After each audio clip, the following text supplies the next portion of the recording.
Welcome to The Diamond Mine with David Fuller, a podcast from the Rough Diamond Academy. My name is David Fuller, for those of you who don't already know me. And today my guest is Joel McKenzie. And Joel is a body composition coach. So I'm going to start with that, Joel. What the hell is a body composition coach? Well, pretty much helping people get a better body, lose a bit of fat, put on a bit of muscle. That's pretty much what I do. Being with my background in bodybuilding, that's how I help people.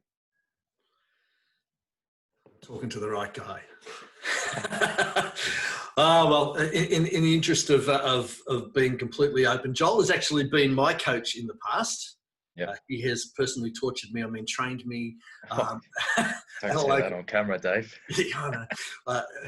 He's actually trained me, and well, we can probably talk about my body composition another time.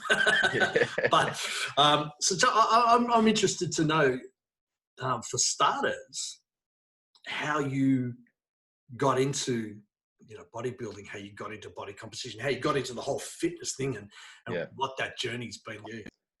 So I'm 22 years old. I started training when I was 15. So it's been coming up to 7 years now. I think 2 months. A mere pup. Which is crazy. Yeah.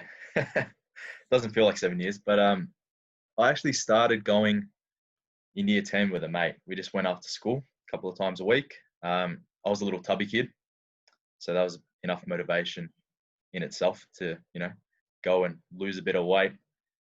Getting picked on a little bit, but I was a bit of a prick as well, so had it coming. Can't imagine that, mate. Can't imagine. You're one of the nice guys. Does funny things, mate. Yes. So when you say, pardon? When you say tubby, yeah. All right. So I would have been year 10. I would have been probably 80 to 90 kilos, which for reference, right now I weigh 93 and a half. And you're not a real tall guy. Nah, probably about 5'8", 5'9". So I'm not tall. You're around my height. Yeah, fairly wide in the shoulder department, but definitely broad. Yeah. And so you just decided, do you remember the decision, the day you decided to say enough? You know what? There wasn't really a decision for me. It was like, nah, all right, I have to do something about it. My mate just one day was like, hey, you want to come to the gym? It'll be fun. I know this cool gym. So I was like, yeah, all right, why not? Got nothing better to do. I went, and I remember actually, the first time I went in, love at first sight, mate. I could not get enough of it. I just kept, after that, he probably came, we went together probably 3 times, maybe 5. And then after that, I just went every day after school. I used to get on the bus, straight to the gym, get changed, work out, go home, have dinner, and then do nothing to do it all again tomorrow. And it was like that until probably year 12. And I started going before school because I got a girlfriend. So I had to do stuff after school, spend time with her. As you do. So I had started to get the training in. So I got up 4:30 every morning, walked half an hour from my house to the gym to get there when it opened at 5:30, trained for an hour and a half till 7. My mum would pick me up, take me home, get ready for school, get on the bus, go to school. Wow, that's amazing. So I am an early riser. Yeah. I'm up at 5 most days. Haven't been at various times in my life. I've been an early riser, and at various times I haven't. Yeah. And I often hear people say they don't have enough time. Nah. And bullshit. Exactly. So the first thing my mind says is bullshit. Yeah. Exactly. You make time. Make time. So if you really want something, you'll find a way to make that happen. What you've done there. So you suddenly have competing priorities, as in girlfriend and desire to be in the gym. Yeah. And rather than choose between, I'm a greedy man. You're a greedy man. You've gone for both and made it work. I love it. Yeah. Yeah. Well, interestingly enough, that's pretty much the way I work. And that's why I get up at 5 as well. Yeah. I don't do it much these days, obviously, with COVID. There's no reason to. With work now, with clients, I am usually up a bit earlier. But I'm a morning person. I'd rather get up in the morning than work into the evening. Yeah, me too. I like to, before dinner time, after that, I like to switch off, chill out. I'd rather do that than work. Yeah, I'm the same. So here's for you. You're 15, you go to the gym, and it's love at first sight. What was it that made you like fall in love with the gym, for crying out loud? The place most of us try and avoid. I don't know. Yeah, look, honestly, I don't know. I just loved the vibe as soon as I went in. It was, I couldn't tell you exactly what it was about it. Well, at first, I was like, yeah, this is cool. It's feeling good. Feels good to lift some weights and get a bit of a pump. But then once you start seeing the progress, and it's being a tubby kid as well, I got pretty quick weight loss. So then in my mind back then, I'm thinking, shit, this is awesome. Like, I'm actually seeing myself change before my eyes. And it would have been, the lightest I got to in that time of my life was probably about 80 or 79 kilos from about 90, which was pretty cool. That was pretty cool to see. Which was the lightest at that time since I would have been like year 7. So, I was always a big kid. Obviously later on, we'll get to this eventually, but when I competed, I actually got a bit lower than that, which is crazy to think because I had a lot more muscle. But yeah, we can get that later. We'll get there. We'll definitely talk about that, because I'm fascinated about that, and I can really relate to what you're talking about. I've always been bigger than most, or way more than most, whatever size I am. I think we're Celts, my friend. Just have a certain. We hold it well. We hold it well. We definitely hold it. We hold on to it. That's for sure. So obviously it didn't stop there at year 12. You've gone on and continued to train yourself as an individual, but turn that into your career. Yeah, funny story. So after year 12, so I did VCAR, I didn't do VCE, so I didn't get an ATAR or anything like that. At the time, I wanted to be a tradie. Year 12, pretty much coinciding with this gym journey, I decided, I don't want to fucking get up every day and do this shit. So I was like, nah, I'm done. Like, I didn't want to do that. So then in year 12, we had to do a trade as part of VCAL. So one day a week, we'd do that trade. It was a Cert 2, I think, if I remember correctly. So it was like a pre-apprenticeship. And I was like, screw that. I don't want to do that. I actually did my PT certs in year 12 as that day. So I did that instead of my trade. But then year 12 finished and I sort of did nothing with it. So I finished school and I took the year off. I was like, I don't care. I'm just going to work. I got a job, started working at JB Hi-Fi. So I was just doing that and I literally just trained. I worked, spent time with mates, spent time with a girlfriend, and it was great. So I made some really good friends at JB and I was there all the time, pretty much worked full time most days. And then one day I started doing my diploma, sport development, over at VU, which is my first little dip into university, which now I'm entering into my 3rd year of a bachelor degree. So I did that, and halfway through that, one day I was at work. I remember this very clearly. One day I was at work and popped up, I got an email on my phone of this advertisement from this fitness I guess you call it advertising company, where they tell people about roles that are coming up, stuff like that, jobs. And I saw the ad came up for PVH, and I remember it clearly. So where I met you, Where I met you, and I literally applied that night. A couple of days later, had the job.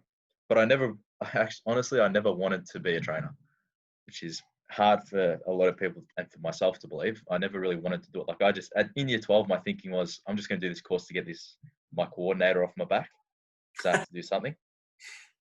But I was just like, I didn't really want to do it, until I saw that. And then I felt like I had to do it. And then 3 years later, here we are. Is this your last year of the bachelor degree? Yeah, I've just entered into my last year. It's taken me a while to do. Uni's not as easy when you're running a business as well. And you're doing all this sort of stuff. And there's a couple of interesting little points that popped up for me there. So you're kind of drifting and out of school, and you haven't got an ATAR. So for people watching this internationally. I can't go to university. You can't go to university. So a lot of people think that there's only one way to get stuff done, that there's a direct path into something, that's the only option you've got in life. But you've just proved something that if you really want to do something, there's always a way to get it done, right? Yeah, absolutely. That there are other ways to get where you want to go if you're prepared to take them. So you without the ability to get into university directly, you've got in after that year of diploma. So you've come in at a different way, and now you're doing a bachelor degree. Yeah. So the diploma didn't have any entry requirements, and I knew, so obviously I had to do a bit of research about how to get in, because I knew that I wanted to do a degree, but obviously, like you just said, I can't get in there. Haven't done ATAR. At this time, I hadn't been in school for 2 years, probably coming up to 2 years, I think, maybe a year and a half. So I was like, how do I get there? So obviously the diploma, upon completion, you guaranteed entry into X amount of courses. One of them appealed to me. So it was a Bachelor of Exercise Science and Psychological Studies, which is cool, very cool. So I was like, all right, I'll do this diploma, spend the year doing this just so I can do that. So I dedicated the year to it, passed everything. I go to the other course. Wasn't really what I expected, but from there, because I was already into the system, you can jump around to whatever you pretty much want. But I got there. So there you go. I guess the lesson there, the trick is to get into the system, so that then you've got choices, right? Yeah, and there are other ways into the system that are make your own way. Yeah, make your own way. And I love that as even as a motto in life, Yeah. Don't let anything stop you if you want to do it. Find a way. No, never. I've never let anything stop me. So you're now you're working at PVH, which is a gym not far from here, which is where I was training. I think I'd only just started probably training a few months before you came along. Yeah. And then you tortured me there. Trained me there for a little while. Don't tell all my secrets, mate. My favourite trainer. If the rest of you are listening, lift your game. Yeah, I know. Come on. So I think I used to call you the smiling assassin, didn't I? Yeah, I had that name. I had quite a lot back then. I can't remember them now, to be honest, but I remember getting called quite a few things. Some of them are in nice. A good way. All of them with love. That's all. All of them with love. Yeah, exactly. Great trainer. I really enjoyed my time working with you. Yeah. You've made a transition from working for that gym to doing your own thing. Did that come first? I think actually the competition came in there somewhere. They sort of coincided. Right. So I'd always planned to compete probably after my first year of training. So like that was when I was like, I don't know when, but I'm going to do it. And I sort of always put it off. Eventually I got a coach myself. So they sort of guided me towards where I needed to go with my training, which was great for me educational wise as well. Really helped push myself along with my work as well as my own endeavors. And then I started my prep June last year. June last year. And I left to start my own business in August last year. Because taking on two major things at the same time, why just challenge yourself with one, right? Mate, if you're going to do it, go all in. Do it. Excellent. Boots in. I love it. Okay, well, let's talk about the comp and the training for that. So what exactly were you training for? What's the comp? So I was training for the IFBB Victorian State Championships, which is the major bodybuilding federation in the world. So I guess just like everything else, it's straight in the deep end. There are smaller federations. So there's a couple of, like, it's ICN, a couple of natural federations. I am all natural, by the way. I'm just putting it out there. So where I actually competed isn't is not a tested federation. So Right. there are mostly enhanced athletes. Oh, is that right? Yeah, mostly enhanced athletes. Some of the biggest boys you'll ever see. So the best in the state by far. And then you have this little 21-year-old kid. Oh, fucking let's do it. So I sort of jumped straight in there. A lot of people go to these small sort of federations for their first comps. But I was just thought, like everything, if I'm going to do it, I'm going to fucking do it properly. Straight in the deep end. Training wise, look, being a bodybuilder, it's all about hypertrophy. It's all about muscle gain and losing fat at the same time. So, like I mentioned, I got a coach probably 18 months before my comp. And the first year of that was pretty much geared towards just putting on as much muscle as I could. Went all right, went okay, not too bad. Probably got to my heaviest of about 96 kilos when I started my prep. So I started cutting down. So for that, pretty much not much change in terms of training. So that's a big misconception. Everything is always about performance, right? It's never about anything but performance in the gym. And that's where you start to see people get misdirected, I guess you'd say. The gym is for training. It's for getting better, for lifting more, getting stronger. The body fat comes off through your diet and your activity outside of the gym. So if you're an active person, it's going to be a little bit easier to drop some weight if you're watching what you're eating. If you're not as active, you have to be more conscious of your daily activity as well. I've heard it said that abs are made in the kitchen. Yeah, they are. They are. They're made in the gym as well. Don't get me wrong. But I'm sure they are. You need the muscle there as well. But if you're hiding behind isolation, as I do, we all do. But it's all in the gym. I was dieting for about 4 months. Yeah, and I remember you going through that period of dieting. So tell me how that works. So pretty much, I've been tracking. So your nutrition, you always have to track, right? Because like we discussed before we came on, if you don't track, you don't measure it, you can't manage it. So I was tracking my food for the 12 months before I started my prep. Obviously, when you're wanting to put on muscle, you have to eat more food. All right, there has to be a surplus, so there has to be a demand there. When it came to diet time, cut the food down, training stays the same, and you have this gap, which creates fat loss. So it wasn't really complex. I was just tracking my food. I think I was eating about 2,300 calories on a training day and about 1,900 on a rest day. So this is during the shred? This is during my cut. So when I was gaining, I would have been about 3,000 to 3,500. Oh, it sounds like bliss to me. Anyway, go on. You know what? It was. Now I don't have that. Yeah, we can get that later. But it was good at eating that amount of food, but it was tough at the same time. So so I came to the cut. I was probably eating that amount consistently for 2 months, and the weight just keeps trending down. So you don't need to change anything, right? So I literally didn't touch my food, changed my training a little bit, but not much at all. And you still see the progress. So the weight kept dropping. Then I probably plateaued from 96 at about 86, 87 kilos. And I was fairly lean. Like any average person would go, you look pretty good, mate. Yeah, absolutely. Pretty good. But being the psycho that I am, wasn't enough, obviously.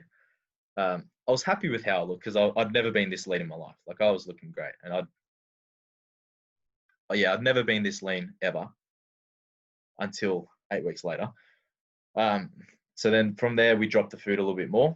So this, being a natural competitor, it makes things tough because you can't rely on PEDs to make the difference for you, which they make a massive difference. So that all that means really is I don't recover as better, and I need to punish myself more to get similar results. So to get that last bit of weight loss, so for context as well, I was aiming to compete under 80 kilos.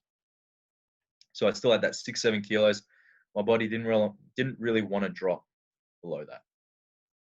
So it was a bit of a struggle. So we dropped the food massively. And then I had always had some HIIT cardio added in, just for that bit of conditioning a couple times a week. But then from there, to get that last little bit off, I had to pretty much do daily. We added in daily 40 minutes of cardio in a certain heart rate zone to elicit that fat loss, as well as my HIIT activity, which is 3 times a week. And at this point, I was training 6 days a week, 5 days a week, sorry, 5 days, which is a lot. It's a lot. Yeah. It coincides that when this next step started was pretty much when I started my own business. We'll come back to the business. So you've just for a timeline. You've now got to the point. So you actually managed to get this weight off by competition. Yes, I did. So you ended up competing in the weight range you wanted to. Yeah, just so this is probably at 8 weeks out. So then I punished myself for the last 2 months, and I can safely say that it was hell, but I would do it again in a heartbeat. It was every day was a challenge to get out of bed, just to get up off the couch. And I remember explicitly just like thinking, this is just death. I feel like death. And I looked like death as well. Like my face was shrunken in, which is, you have to get that. That's part of the game, right? And I remember explicitly going for a walk with my girlfriend one day. I had to walk to get my steps in, actually, and she didn't want to. And I was like, Steph, I need you to take me for a walk. Like literally like a dog. I need you to get me out because I cannot do it. We went out, and at this point I was probably at about 83 kilos. And when you get this low with body fat, literally all of your body fat stores start to go. So the bottom of my feet, the fat there was actually starting to go. Oh, wow. So like it actually hurt to walk some points. Yeah. Because at this time I have barefoot shoes as well, and I didn't have any others. So I didn't have any with cushion. Barefoot shoes have no cushion. So that was even worse. Walking on concrete, no cushion. Every step felt like a hammer to the heel. And it was, I mean, I enjoyed it. I loved every second of it, but it was terrible, which is the masochist that I am. So anyway, a couple of weeks later, came to Wayne's the day before the comp. So I had to make weight of 80 kilos for the Friday afternoon Wayne's. Saturday was the comp. Afternoon Wayne's is hell, especially when you need to make a weight category that you don't really want to be at. So it came to my attention that probably a week out, my body did not want to be under 80 kilos. Like it was refusing with everything it had. So also coinciding with competitions is and dieting, you have to peak for the competition, right? So obviously you deplete leading up, which means you're depleting all of your carbs, all of your glycogen stores, which make your muscles look really full. So you don't have that anymore. So in the week before, you need to carb up. So when you get on stage, you look really full, lean, like everything's going to pop out of the skin. Yep. This isn't good when you need to make weight and you're really struggling to make weight. So got to start of the week and I was probably about 82, 83 kilos. By Friday, I had to be under 80, which was not good. It's probably about 82, I'd say 82. So I carved up, everything was going well, but luckily with how the body works, I didn't put on any weight just because there was the man there. So the muscles soaked it all up. Everything, I actually got leaner. So I lost a bit of fat as well, which is miraculous what the body can do in these sorts of depleted states. It was about 3-4 days of carving up, 3 days of carving up. Then we had to pull it back so I could make weight.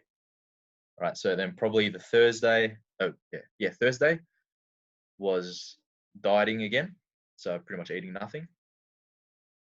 Thursday morning, I woke up at about 82 kilos. Oh. Yeah.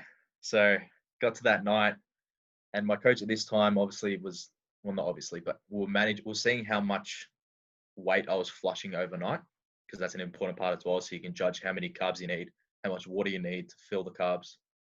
all of these little variables. It was probably about 2 to 3 kilos overnight that was flushing.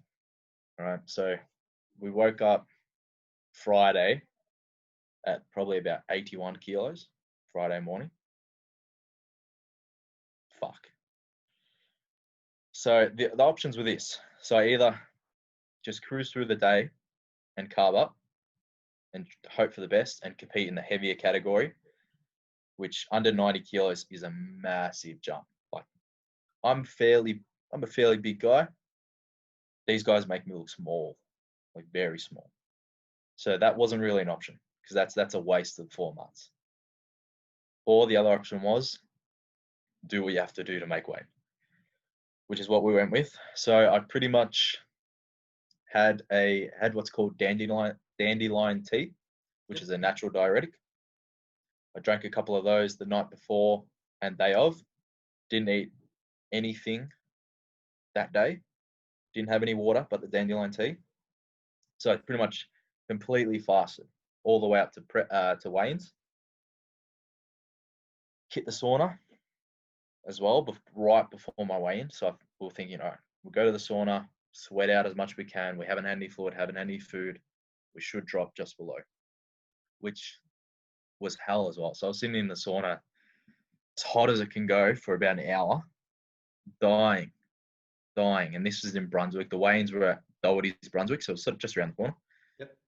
So I literally left the sauna, got dressed, headed over to Doherty's for the weigh-in, lining up, and I'm stressing hard. So I'm thinking, fuck, what if I don't make weight? Then I'm screwed all this time. Seeing all the competitors there, and then you're thinking, shit, this is real. So then I get there, get to the front, and it's like, all right, jump on. I'm like, all right, moment of truth, shoes are off. I still had my jumper and trackies on because everyone sort of did. Jumped on and I weighed probably 80 and a half. And we were spewing. So I was standing there and I was like, fuck. And he's like, look, mate, do you want to take your clothes off? So I was like, yeah. So I took my jumper off, took my trackies off. I'm standing there in my underwear, middle of the gym. The whole competition's competitors are standing around me, or are there. Jump on the stage, on the weight, 79.8. Yes. We did it. Amazing. Amazing feel. Yeah. I was like, I haven't been that relieved in my life. So I pretty much completed all the paperwork and everything, got to the car, told my coach, he was like, awesome.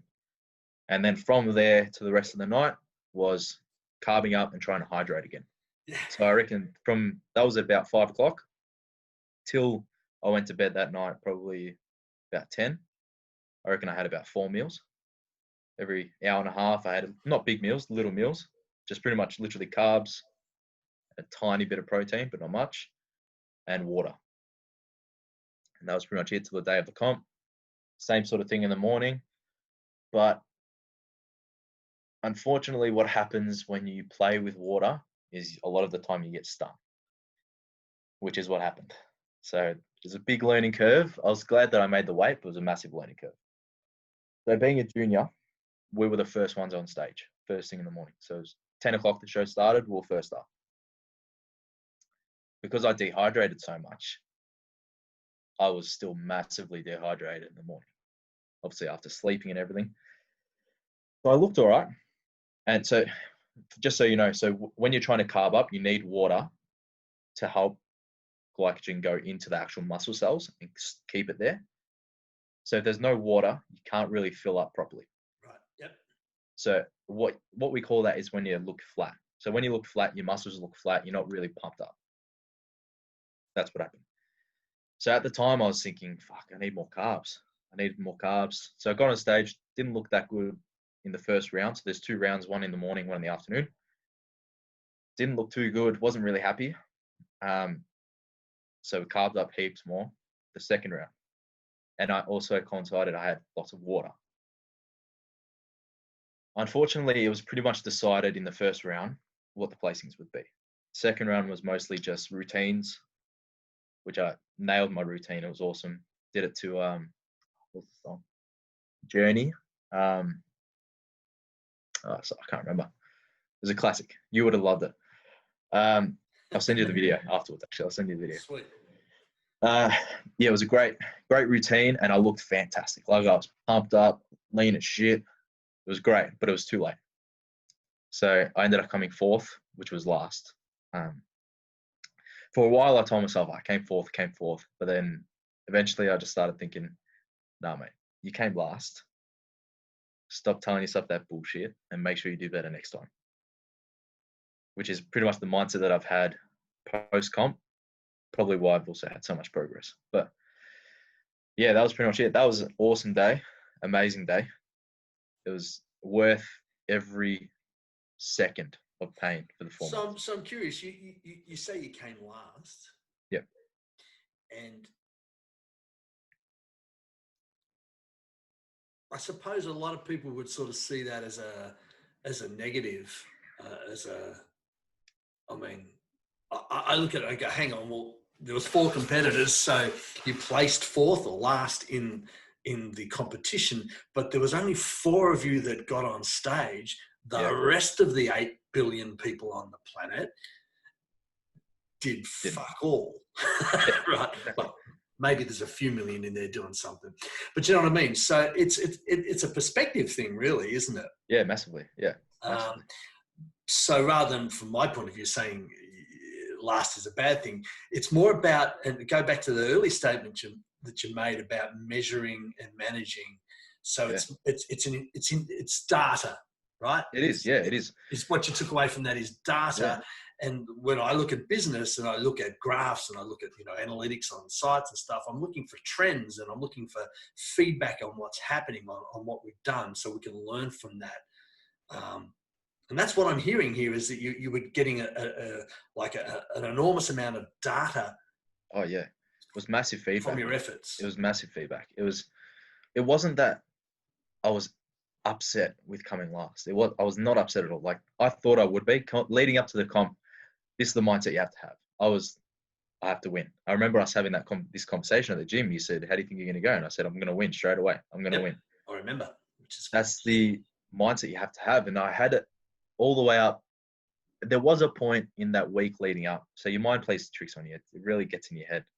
And, you hear stories, but trust me, it's all true. And you get in your head and I remember thinking, fuck, I'm just not good. I'm not good enough compared to these guys. Like I'm shit. I don't have it. But then, you get to the day. It was such an amazing day. Even though I came last, I had the time of my life. I truly fell in love with it. Truly fell in love. If I wasn't in love with it before, I'm in love with it now after that. But yeah, it wasn't that I hated the day. It wasn't that it was a failure. It wasn't a failure. It was, like I said, it's data now. It's like, okay, this is what I did this time with this sort of approach. I know what worked. I know what screwed me over. So next time I'm going to make sure it doesn't happen again. So next time I'm going to make sure I do better. So interesting. You say to yourself, I came last, but that does not equal failure. No, not at all. No such thing as failure. There you go. And that's a really interesting distinction for me, because a lot of people would see that as failure. I don't. And I have a little saying of that, failure is not the point at which you fall. It's the point at which you decide not to get back up. Yeah, absolutely. Success is not the point at which you cross the finish line in first place. It's the point at which you say, where to now? Yeah. And that's what I'm hearing. So, which is awesome. Because it's all data. There is no success or failure, really. It is just information, and it's what we do with it that really matters. Yeah, absolutely. Wow, what a journey, my friend. And it's full of lots of stuff, lots of things in that for me. What's the biggest takeaway for you out of it that you got from it? Do what you love. Do what you love. Yeah, when I first walked into the gym, I never thought I'd be where I am now. Never thought I'd compete.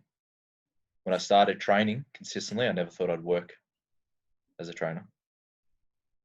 When I started my prep, I never thought I'd go as good as I went.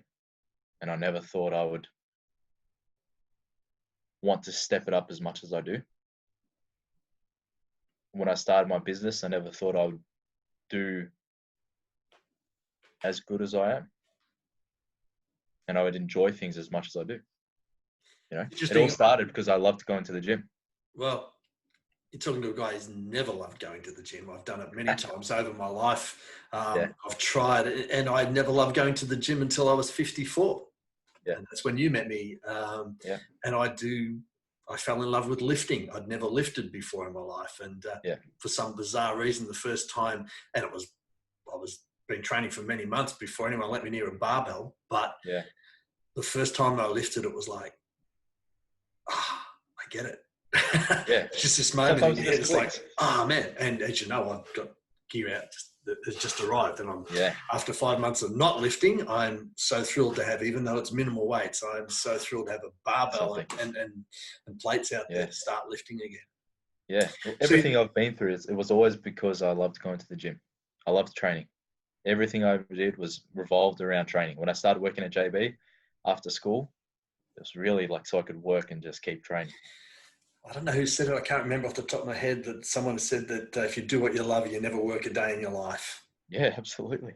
I don't feel like I've worked in years. How good is that? So let's talk about work, and let's talk about the business. During this process, you've also decided to go out, strike out on your own, and start your own business training people. Yeah. Take us through that journey a little bit. Yeah, well, not to get into the nitty-gritty of why I left, but pretty much had enough, we could say.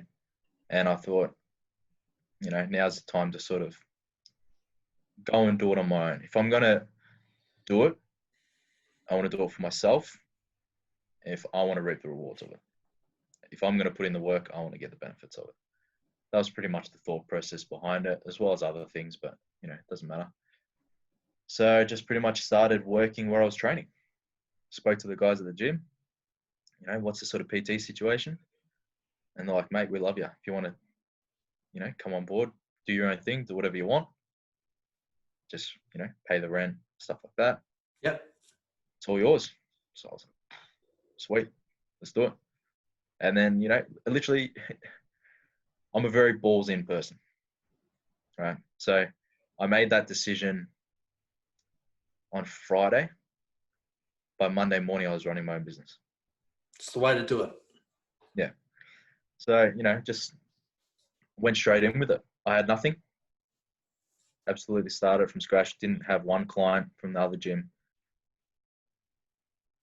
Just had to start it from nothing. I did consciously make the decision that at that point in time, my competition was more important. That's the other thing to highlight. So I didn't do great with the business to start with, but I chose not to go all in with it straight away because I was putting so much into my competition, and I knew that my competition would pay off. Yep. So I thought, right now, my time is better off invested into this as well as this, but this is going to give me the biggest reward for my hard work right now. So I did a little bit with the business, just enough to get by until the competition and everything like that. Then post-comp was pretty much, all right, we need to go now. You've been messing about for a couple of months. You need to pull your finger out and actually make something of this, which I did. So then just started, busting my ass like I used to, like I always do.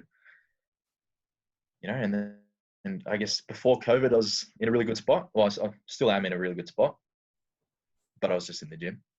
And I honestly didn't see it getting to where it sort of is right now, which is awesome.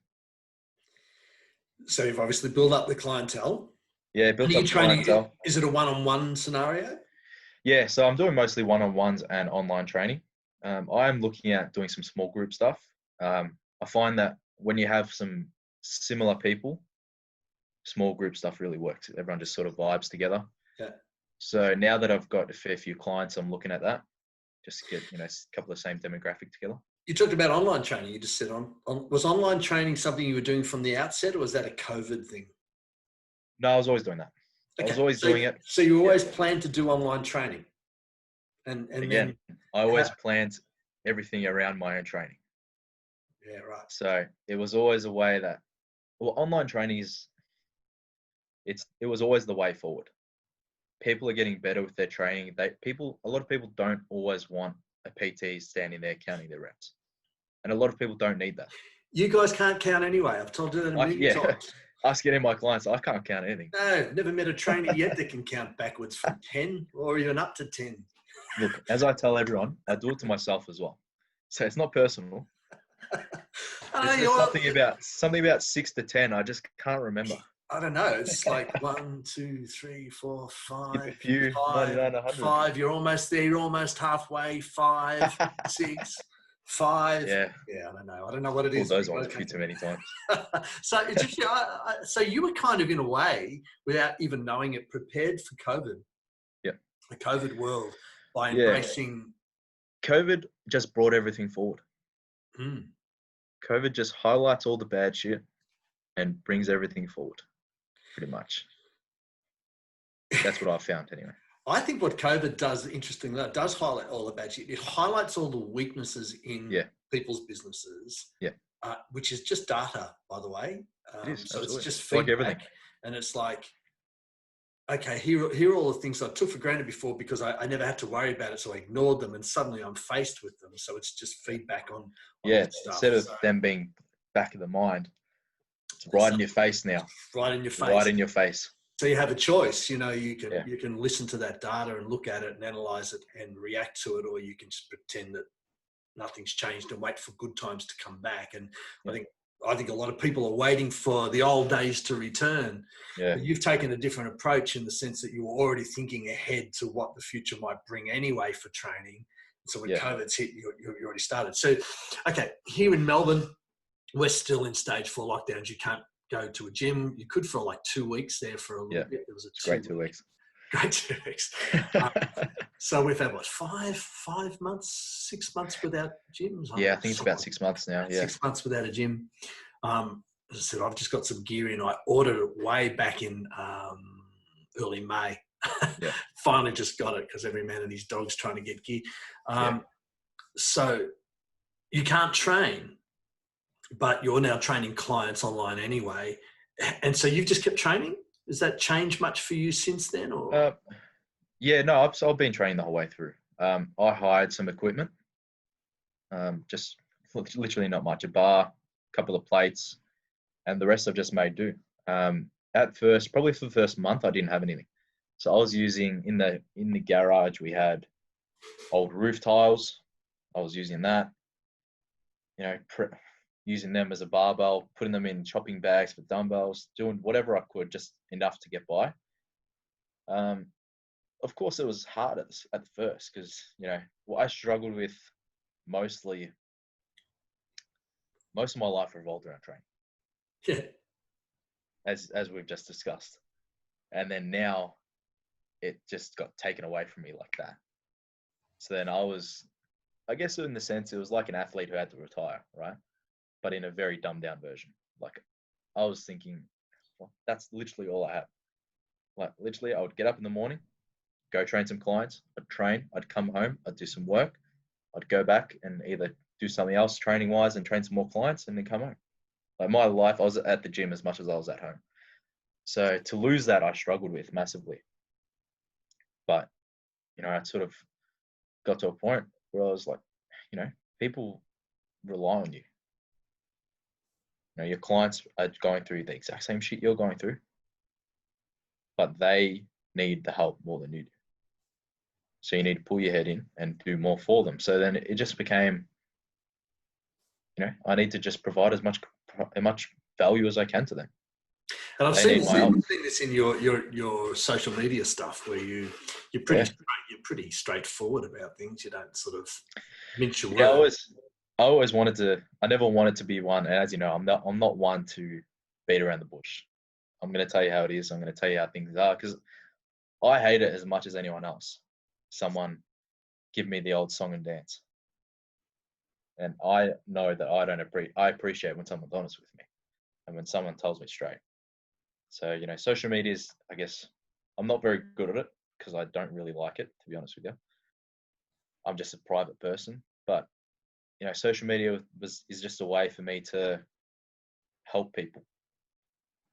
So interesting, you're saying not good at it. I would disagree. And Okay. and I've commented here with my family that I think you're doing a great job.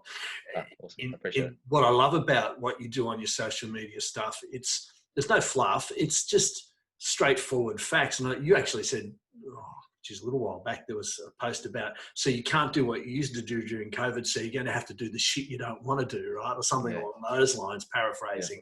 You're going to have to focus on other things. If you hate running, you're going to have to run. If you're going to, you know, I heard that stuff and took it to heart because I couldn't train. You know, my routine was completely stuffed. I lifted, I worked with weights, and I had nothing to work with.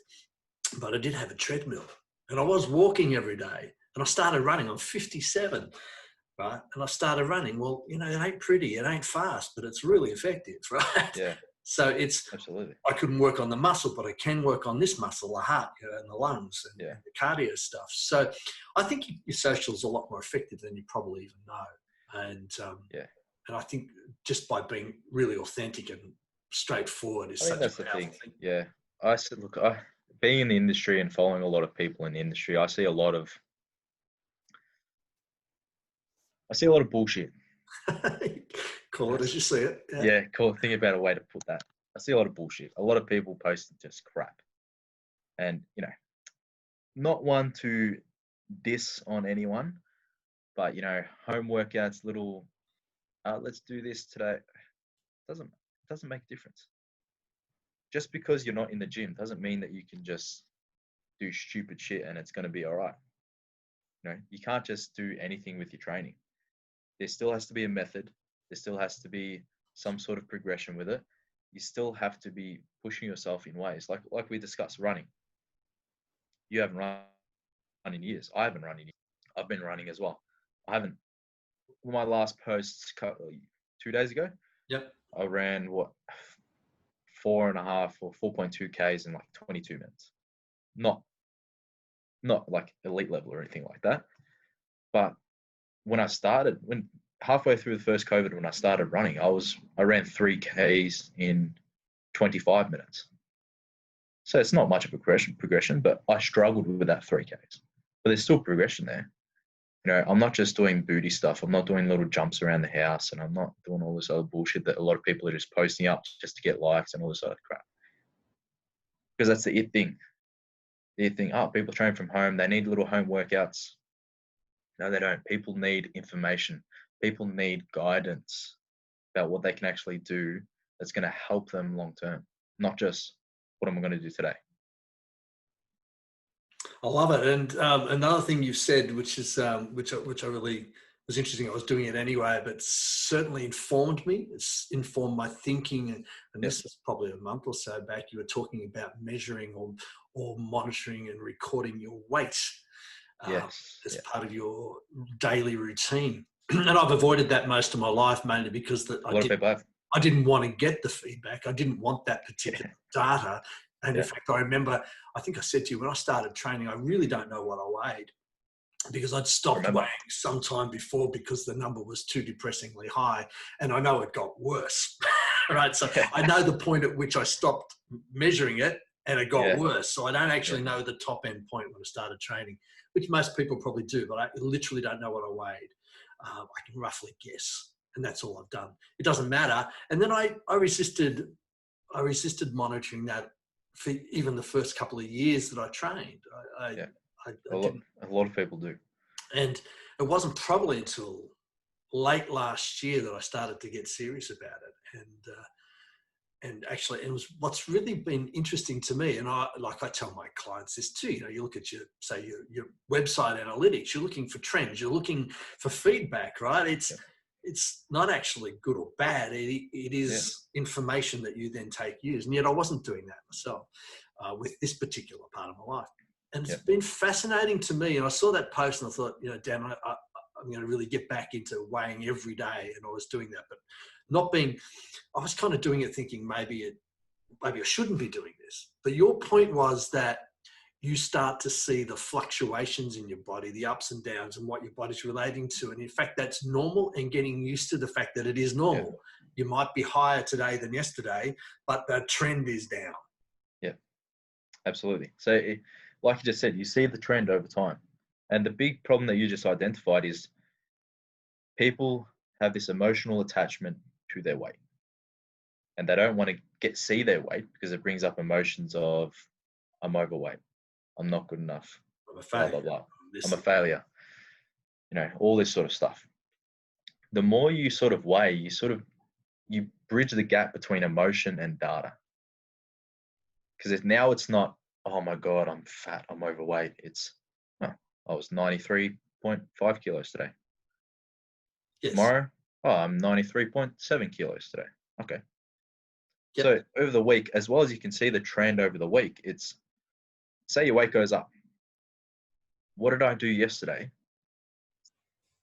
that could have fluctuated? Not that you need to nitpick, but say, all right, well, maybe I didn't drink enough water, so my body's holding a bit. Okay, let's try to drink more water today. And on the flip side of that, maybe, hey, last night I had a bit of chocolate, but I'm owning it. It's okay. I'm allowed to have chocolate if I want to have chocolate. Not just, oh, I had chocolate, or I'm not going to weigh myself tomorrow. Yeah. It's have the chocolate, enjoy the chocolate, but be aware your weight's going to be a little bit up tomorrow, and that's fine. Yeah, it is. It's exactly right. That's what I owned it. You owned it. Yeah, you're honest about it, right? So you're allowed to eat stuff. Yeah, you're allowed to. So part of my journey over the last, first COVID, I think I was telling you, like everyone, I guess the grief, the shock, if you like, that the world's kind of turned on its ear and everything's different. You're losing clients and things are happening, and started to probably eat more carbs. And I used to do that piece of cake that I never used to eat suddenly crept into the diet. Not a lot, right? Suddenly there was the odd G&T, maybe several times a week where I rarely drink. And the impact of that was that I put on 5 kilos. Now I've worked 3 years, worked my ass off to drop weight, and suddenly in a very short period of time, a couple of months, I put on 5. So I started tracking and went back to really doing it. And what I've noticed in this tracking, which has been fascinating to me, and particularly after reading that post of yours, was that we've allowed ourselves like a cheat night, if you want to call it that. It's just an enjoyment night. It's living once a month where we actually get a nice, beautiful restaurant meal brought in. So for the next 2 days after that, my weight goes up for 2 days. And I've seen this a couple of times in the data now to recognize it.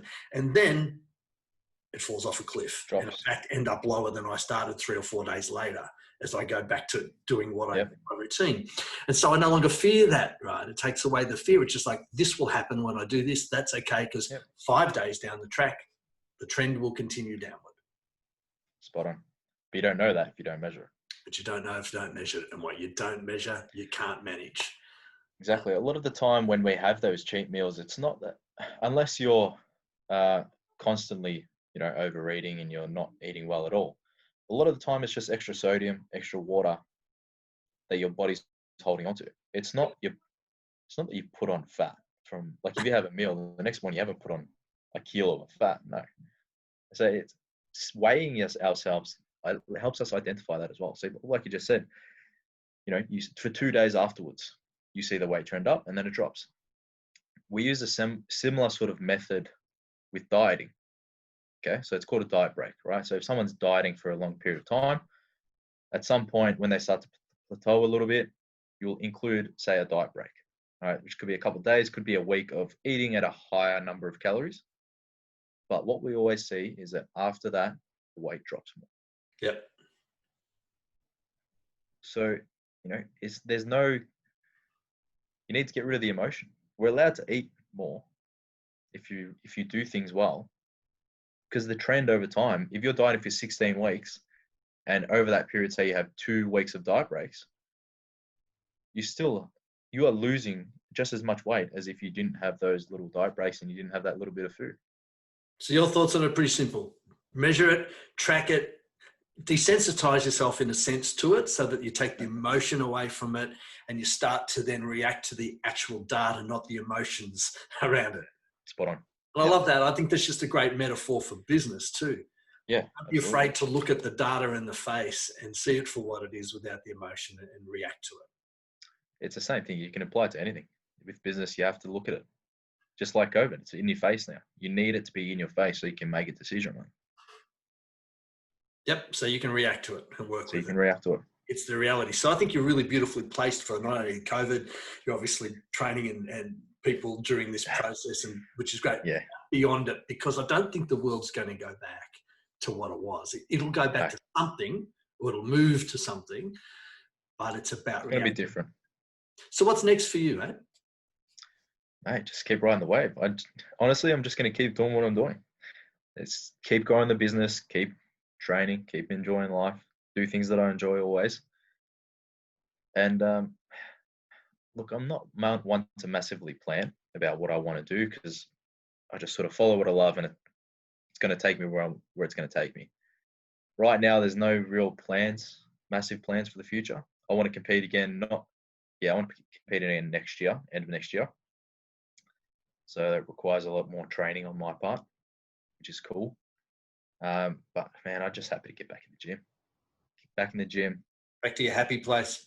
Back to my happy place, helping people out. You know, there's just as much reward for me training someone as there is training myself. So just enjoy things. I love it. Well, I hope that happens sooner rather than later, my friend. I think we are looking at the data as I do, because I'm kind of love data. I'm definitely looking at the trends with our COVID situation. I like where it's going. Can't get there fast enough, of course, but at least it's trending in the right direction. So I hope that you'll be back at that gym soon, mate. And I hope so. Appreciate it. You know, I'll be looking at the gains, thinking got a few of them coming too. I'll keep some updates. Yeah, awesome. I'll keep the social media up, mate. Do that. No, definitely do it. I think it's actually a bit of a lesson in social media, I think, for the wider audience here, that you just don't really know who's watching and listening and how you're impacting them. You often won't get that immediate response from people. You might put up a story and no one says anything, but you don't know whether that's impacted them, and rather than responding to the story, they've responded by going out and getting on a treadmill. Yeah, exactly. Keep it up. I think you're doing an awesome job, and Thank you, man. Just be present and loving it, and keep being authentically you, man. Man, that's keep it. Training people. I love it. Well, thanks, buddy, mate. I really appreciate you taking the time to join us today. Great story. A few little thank you very much. It was awesome. Through that, so hopefully it'll all come together in the wash. I'm sure you'll do your stuff. It'll be good. I will make it work. But it's been a great story, great journey, and I look forward to seeing it as it continues on, mate. Thank you very much. Thanks for having me on. My pleasure, mate. You take care. You too, bud.